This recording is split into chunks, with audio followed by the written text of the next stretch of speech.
Hello everyone, welcome back my channel.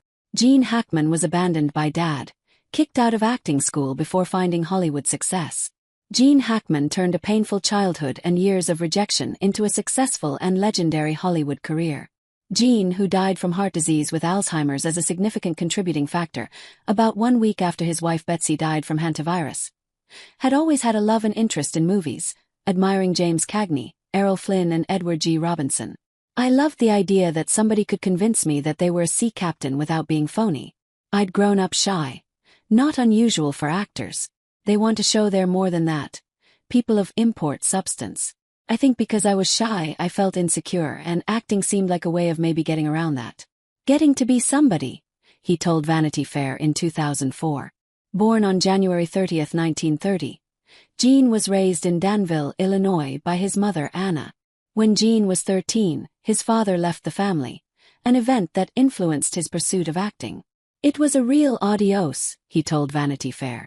It was so precise. Maybe that's why I became an actor.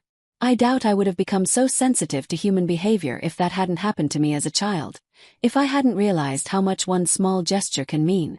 During a 2001 appearance on Inside the Actor Studio, Gene recounted the last time he saw his father, becoming emotional as he spoke. I was down the street playing with some guys and he drove by and kind of waved. Gene said before trailing off and looking visibly teary-eyed after Lipton asked whether he had been close to his mother.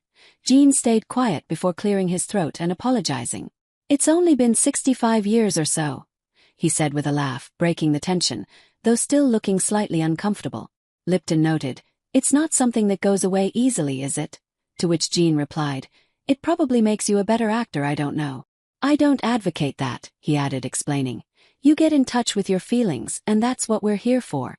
I think the more that you can draw on that kind of thing, get something out of it." Gene did credit his mother as the individual who recognized something in him, encouraging him to pursue acting. Speaking with GQ in 2011, the Bonnie and Clyde star confirmed a story that she once took him to the movie theater and told him she wanted to see you do that someday. She did say that. I would have been 10. Things parents say to children are oftentimes not heard, but in some cases, you pick up on things that your parent would like to see you have done. He added, "Unfortunately, my mom never saw me act, so I'm sorry for that, but that's the way it is." Gene's mother died in a fire lit by a burning cigarette, according to a Los Angeles Times profile on the actor. He also said he had buried the hatchet before his father died.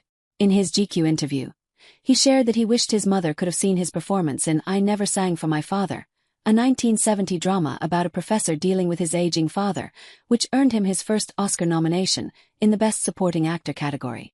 "I thought it was a sensitive picture about family and relationships, and I think she would have been proud and happy to see that," he said.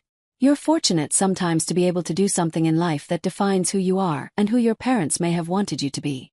Prior to making it big, Gene had enrolled in the Pasadena Playhouse in California, where he befriended another aspiring actor, Dustin Hoffman. "I met Gene in acting school at the Pasadena Playhouse when he was 27 and I was 19.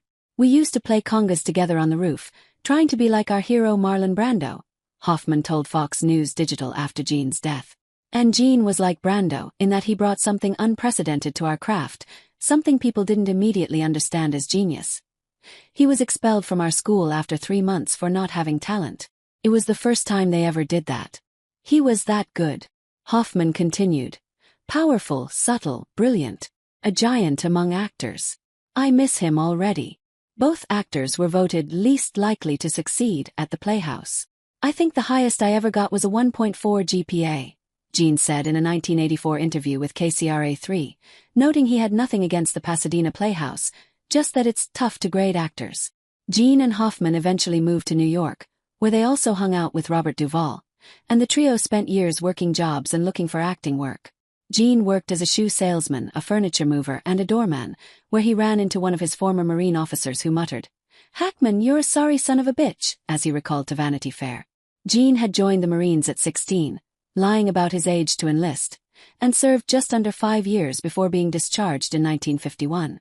Speaking with Hoffman and Duvall in the interview T.